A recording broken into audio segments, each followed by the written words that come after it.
Halo geng, ketemu lagi sama kita. Oke, dalam kesempatan hari ini aku mau sharing pengalaman aku pada saat pertama kali membuka bisnis wedding organizer. Mungkin teman-teman ada yang ingin tahu juga gimana nih ceritanya bisa tiba-tiba aku masuk ke industri ini. Oke, yuk kita ikutin ya.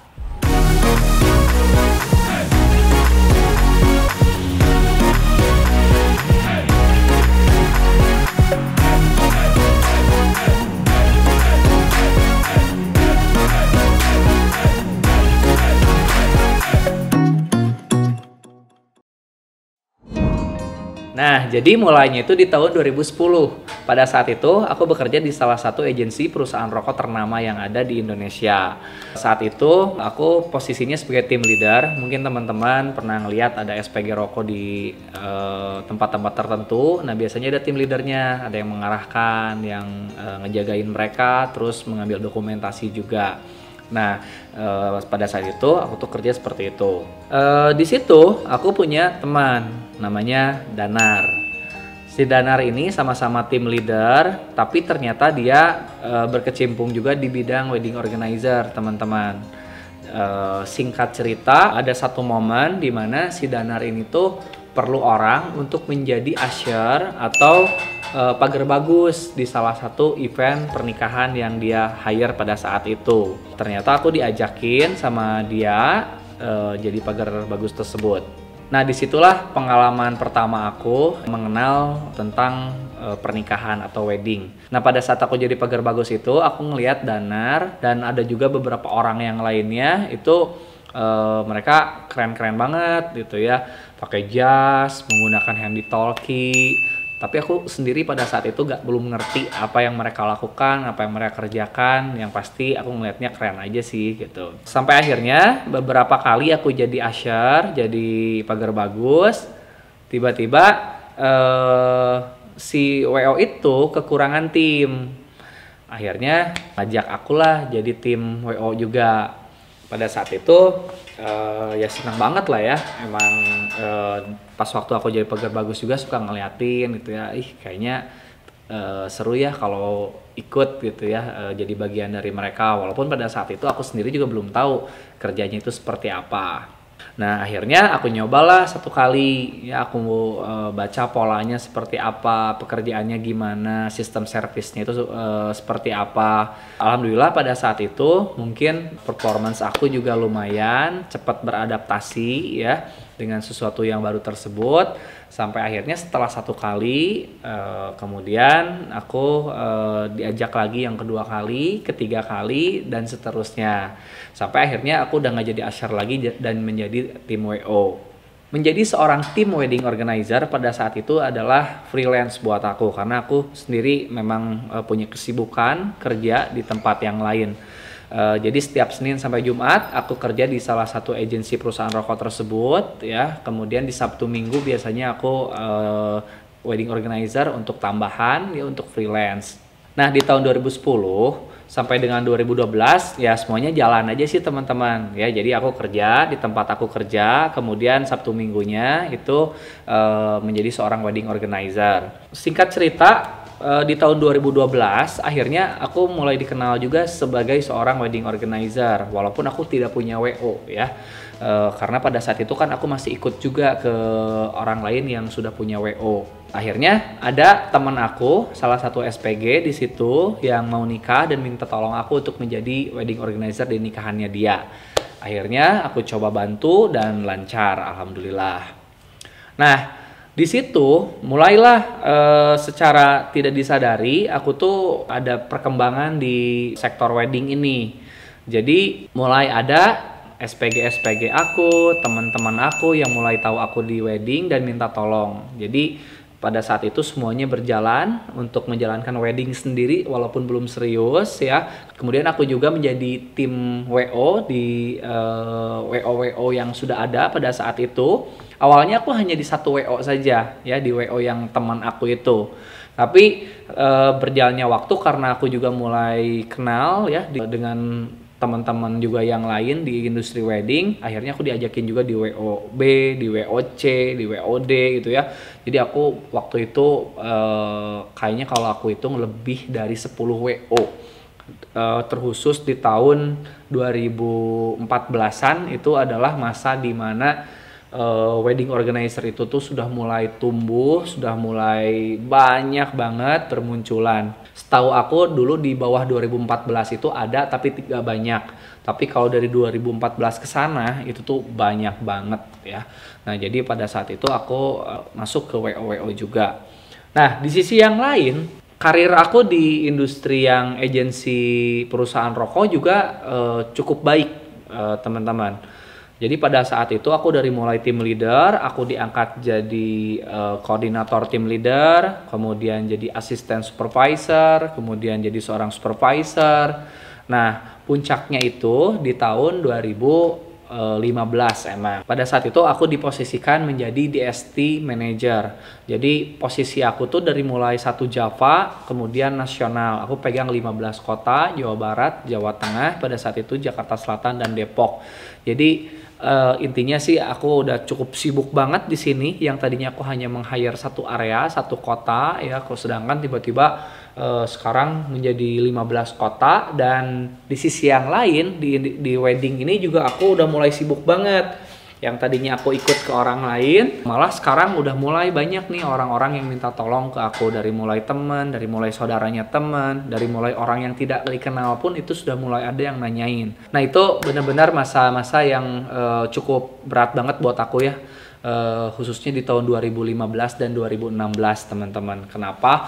Karena teman-teman bisa bayangkan aku kerja di perusahaan A, pegang 15 kota, kemudian aku juga menjadi freelance WO di WO-nya orang lain, dan di sisi yang lain juga aku sudah mulai dapat job-job WO sendiri. Puncaknya di tahun 2016 aku mulai mikir nih, wah ini kalau kayak gini terus kayaknya aku nggak akan sanggup gitu ya, kayaknya berat banget nih, kayaknya aku harus pilih deh.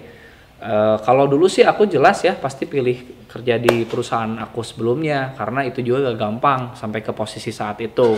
Tapi karena adanya klien yang masuk ya 1, 2, 3, 4, 5, itu tuh memicu teman-teman untuk lebih fokus juga di sektor ini.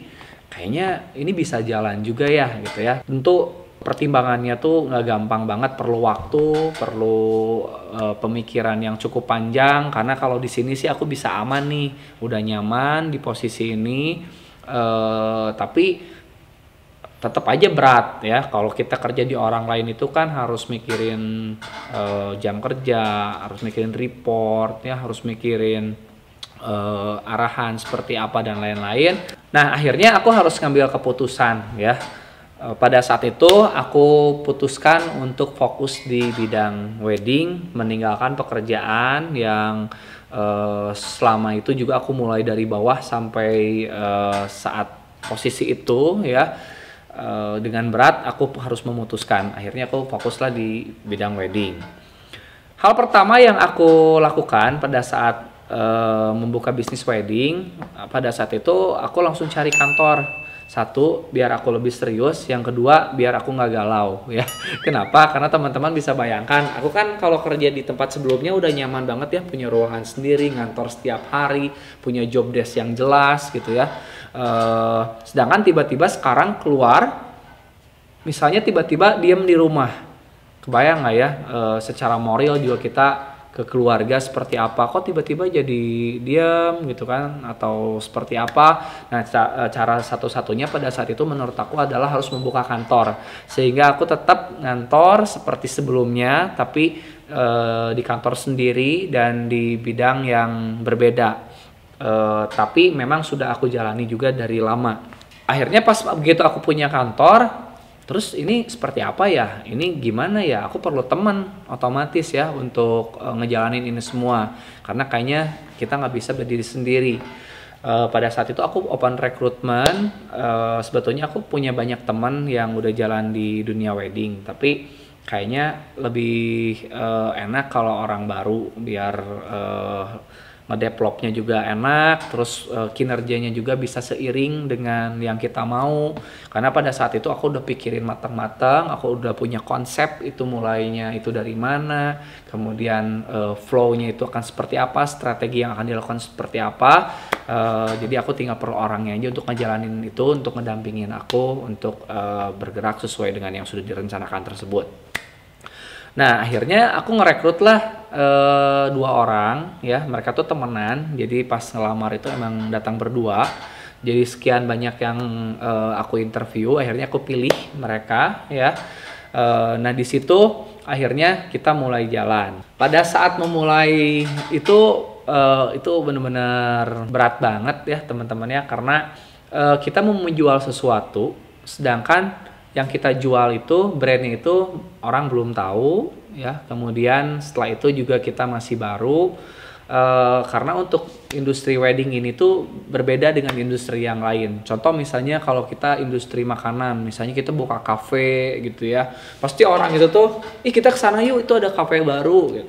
Nah tapi kalau misalnya wedding ya, sektornya apapun, mau catering, mau WO, mau apapun, gak mungkin misalnya ada orang itu punya WO baru, kita pakai dia yuk, kita coba yuk. Nah itu tuh nggak bisa seperti itu kalau untuk wedding, karena pasti akan dilihat oleh orang kredibilitasnya ya, kemudian akan dilihat juga track recordnya, pengalamannya itu akan dilihat banget oleh calon pengantin, karena itu adalah momen satu kali seumur hidup buat mereka. Nah untungnya teman-teman ya, aku tuh memang baru memulai usaha ya di bisnis wedding itu di tahun 2017 awal. Tapi sebetulnya aku bukan orang baru di industri wedding, karena dari 2010 itu aku sudah masuk menjadi tim WO, cukup memahami sekali ya di lapangan itu seperti apa, karena pada saat itu juga aku masuk ke WO yang cukup besar.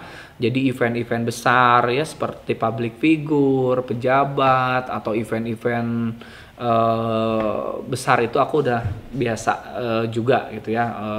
Bahkan aku juga dipercaya di WO tersebut ya untuk eksekutornya di lapangan. Dan pada saat perjalanan aku sendiri juga itu udah mulai banyak WO yang aku bantu, dari mulai mereka baru buka sampai dengan berjalan sampai saat ini. Itu juga yang memotivasi aku, kok aku bisa menjadi bagian dari mereka yang baru bikin, dan mereka bisa tetap eksis sampai dengan saat ini, bisa jalan, kok aku sendiri juga belum mulai. Akhirnya ya pada akhirnya aku juga memutuskan untuk buka sendiri.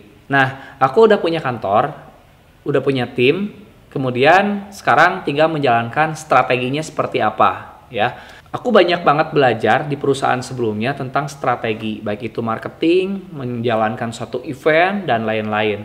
Banyak banget ilmu yang aku ambil dari situ dan diterapkan di bisnis aku yang sekarang berjalan ya.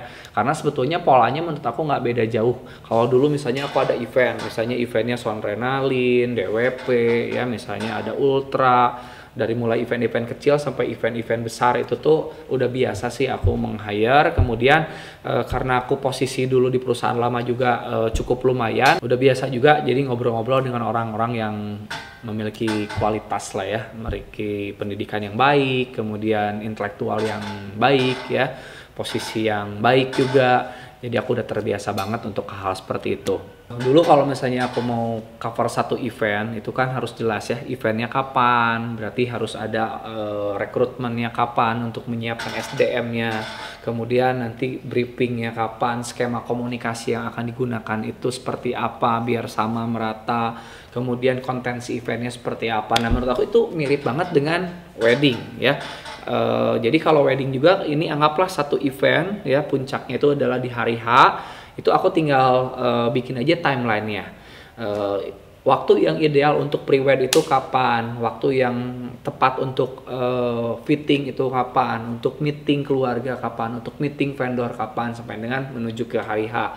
Sehingga kita ya baik WO ataupun calon pengantin memiliki gambaran yang sama dalam persiapan pernikahannya nanti. Ya kurang lebih seperti itulah teman-teman. Nah pada saat menjalankan strategi itu tuh sulit banget. Aku dulu ingat diajarkan, kalau kita mau marketing, lakukan dulu dengan branding. Jadi jangan terburu-buru untuk menawarkan teman-teman ya. Misalnya teman-teman punya satu produk, tawarin ke teman-teman, sedangkan si produk itu tuh sebetulnya secara image itu belum terlihat oke gitu ya. Nah, aku ingat banget pada saat itu yang harus aku lakukan pertama adalah melakukan branding. Jadi pada saat orang visit, pada saat orang lihat, pada saat orang cari tahu tentang brand kita, itu tuh match dengan apa yang kita jelaskan. Oh, ternyata emang bagus ya gitu ya. Nah, memang pada saat itu, bahkan sampai saat ini orang itu masih ngelihat sosmed itu ke Instagram. Aku punya kendala juga nih untuk maintenance Instagram sendiri, karena apa yang akan diupload si eventnya juga belum ada ya. Nah, jadi aku mikir ini apa ya, Instagramnya diisi sama apa, karena kalau mau diisi dengan wedding aku sendiri juga belum pernah ngejalanin wedding. Nah, tapi untungnya aku tuh sebelum aku fokus di wedding buka kantor, dulu kan sempat ini juga ya, udah sempat pernah ngejalanin event juga. Kalau dulu sih begitu udah ngejalanin event dibiarin. Nah, pas aku buka usaha, aku langsung ya korek-korek lagi, aku cari-cari lagi foto-foto event-event yang pernah aku hire dengan brand aku sendiri ya. Akhirnya nemu beberapa, aku upload. Walaupun kualitasnya itu belum baik ya, belum sesuai dengan yang aku harapin speknya. Setelah itu aku isi-isi juga konten-kontennya, misalnya tidak selalu dengan event, misalnya bisa dengan giveaway ya, bisa dengan flyer, bisa dengan quotes ya, kata-kata ataupun gambar yang menarik, sehingga brandingnya tetap kelihatan baik walaupun belum ada banyak eventnya. Jadi memang si Eleven Wedding ini fokus punya kantor, punya tim di bidang wedding ini di tahun 2017 awal. Tapi sebetulnya sudah ada dari tahun 2012. Karena event pertamanya itu di tahun 2012 ya, dan dari tahun 2012 sampai dengan tahun-tahun selanjutnya itu memang ada beberapa event juga tapi tidak fokus ya di situ. Dan aku sendiri mulai masuk ke industri wedding itu sebagai tim WO dari 2010. Jadi memang aku sendiri punya pengalaman ya, kemudian juga aku juga kebetulan hidup di lingkungan yang di usia mau nikah ya, sampai akhirnya yang tadinya freelance ini menjadi prioritas atau pekerjaan inti yang aku ambil untuk aku ke depan. Ketika aku fokus di bisnis wedding ya, sebetulnya yang aku pikirkan adalah gimana caranya mendapatkan klien pertama ya. Seperti yang kita ketahui, kalau yang sebelum-sebelumnya kan walaupun aku udah ada event-event kan itu apa ya, aku anggap itu suatu kebetulan. Tapi begitu aku udah punya bisnis itu, aku punya beban ya, kantor masih sewa ya, tim juga harus digaji gitu ya. Jadi pada saat itu memang secara moral itu berbeda banget dengan sebelumnya. Jadi aku berpikir gimana caranya buat dapetin klien pertama, karena dengan mendapatkan klien pertama kayaknya aku akan lebih percaya diri ya. Aku akan lebih ngerasa bahwa apa yang kita jual ini memiliki nilai jual. Dan ketika ada satu orang yang mau, secara logika harusnya ada yang kedua yang mau, yang ketiga yang mau, dan seterusnya. Itu adalah tantangan pertamanya. Nah, akhirnya teman-teman, alhamdulillah begitu kita melakukan marketing ya, di bulan pertama itu udah mulai nih ada yang nanya press list ke kita, atau malah kita yang kontak ya ke mereka menawarkan produk kita. Karena strategi marketing yang kita jalankan tuh bener-bener kita optimalkan, dari mulai flyering, dari mulai sosmed itu sendiri kita ulik ya, dari mulai kita cuman upload doang, kita kontak orang-orang juga melalui sosial media. Jadi flyering itu secara online dan juga secara offline. Kemudian kita bikin giveaway biar orang-orang juga interest, mulai tertarik join ya. Memang ngemodal juga sih, ngeluarin budget buat gift gitu ya, buat hadiah mereka. Dan aku memanfaatkan relasi yang ada. Kebetulan aku kenal juga sama SPG team leader yang ada di Bandung. Mereka itu memang usia-usia kekinian ya, usia-usia yang memang mau nikah. Jadi aku minta bantuan mereka untuk nge-share ya tentang si Eleven Wedding ini seperti apa supaya cepat banget ya orang kenal dan tahu tentang Eleven Wedding. Singkat cerita, teman-teman, di tanggal 29 di akhir bulan, di bulan pertama, alhamdulillah aku dapat klien pertama namanya Teh Puput dan Amirza ya. Mungkin beliau nggak tahu kalau mereka adalah klien pertama kita ya. Tapi buat kita itu sebetulnya sangat berkesan banget. Alhamdulillah di bulan pertama itu istilahnya aku nggak minus gitu ya, bisa tercover dengan satu event itu operasional aku, dan itu memicu banget untuk lebih semangat lagi untuk terus melanjutkan apa yang sudah menjadi pilihan aku pada saat itu. Nah, tentu dari event pertama itu semuanya dioptimalkan ya, kita jadi punya dokumentasi ya tentang event, kemudian kita juga punya referensi ya, jadi kita bisa mengembangkan dari si satu klien ini kerja di mana, kemudian teman ini juga ada bridesmaid-nya ya, kemudian si klien ini tuh ada saudaranya, harapannya itu terus berkembang ya, karena bisnis wedding ini ya setelah aku jalanin teman-teman seperti rantai makanan ya. Jadi rata-rata si klien kita sampai dengan saat ini itu ada kesinambungan. Misalnya si A itu punya saudara ya. Kemudian si A itu punya teman. Si A punya bridesmaid ya. Jadi bridesmaidnya, temannya, saudaranya, bahkan dari vendor-vendor juga ya yang ngelihat performance kita. Nah, bisa jadi mereka itu malah jadi orang yang secara kita sadari atau tidak berpotensi untuk ngasih klien juga ke kita gitu. Makanya memang performance kita, profesionalisme kita, servis kita terhadap pengantin itu harus benar-benar dijaga, karena ketika kita mampu menjaga, dia akan menjadi rantai makanan ya. Tapi ketika kita mengecewakan mereka, maka rantai makanan itu akan berhenti ya, dan itu sangat disayangkan sekali.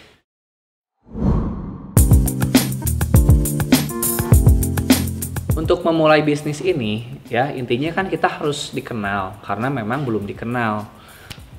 Langkah yang pertama itu pada saat itu aku mulai dari yang terdekat dulu, teman SD, teman SMP, teman SMA, teman kampus, teman kerja ya, saudara.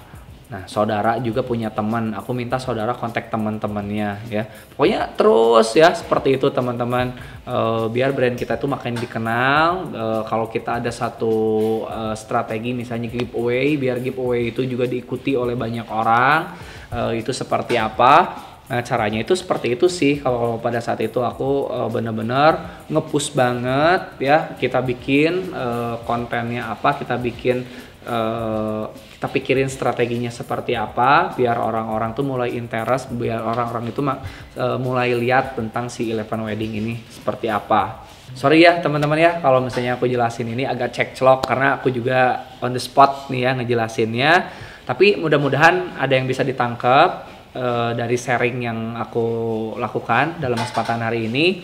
Intinya sih kalau kalian saat ini masih plan ya, misalnya ini harus bikin usaha apa, terus kalau misalnya kalian nyoba ini harus ngorbanin kerjaan yang sebelumnya, pasti banyak pertimbangan itu, tapi sebaik-baiknya orang adalah orang yang mampu mengambil keputusan ya, daripada kita terlalu banyak pertimbangan, akhirnya kita hidup di dalam pertimbangan tersebut. Jadi baiknya memang putuskan aja. Kalau kalian mau fokus kerja ya silahkan, kalau kalian mau fokus juga usaha juga silahkan.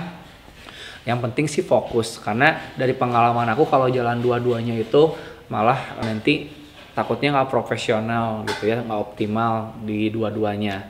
Kemudian jaga citra dari brand yang kalian bawakan, karena itu mengcapture kalian banget. Kemudian si brand kita itu tuh adalah nilai jual yang nanti akan menunjang dari bisnis kalian sendiri. Jangan mudah menyerah, targetkan ya bulan ini apa, tahun depan apa ya, tahun selanjutnya apa, harus berprogres, harus tumbuh dari waktu ke waktu. banyak belajar, sekarang lebih mudah, bisa melalui digital, bisa melalui orang yang lebih berpengalaman, ya, bisa menjadi orang-orang yang menjadi parameter kita, ya, ikut seminar, itu adalah investasi. Jadi lakukan apapun hal yang akan menunjang kalian untuk menuju kesuksesan kalian. Nah, si Eleven Wedding sendiri juga kita bersyukur banget di tahun pertama, ya, di tahun 2017 itu kita dapat dealing lebih dari 50 event, ya. Itu yang membuat si Eleven Wedding ini lumayan cepat tumbuhnya, ya. Nah gitu ya teman-teman ya, sharing aku hari ini. Aku bersyukur banget melalui bisnis wedding organizer ini, aku punya banyak teman, punya banyak relasi, ketemu sama klien yang berlatar belakang berbagai profesi, karakter, kemudian juga bisa mencukupi kebutuhan keluarga juga, punya beberapa aset. Pokoknya seru banget dan aku bersyukur banget. Semoga bisa memotivasi kalian, menambah semangat kalian untuk berbisnis, ya. Oke, udah kali ya. See you the next video.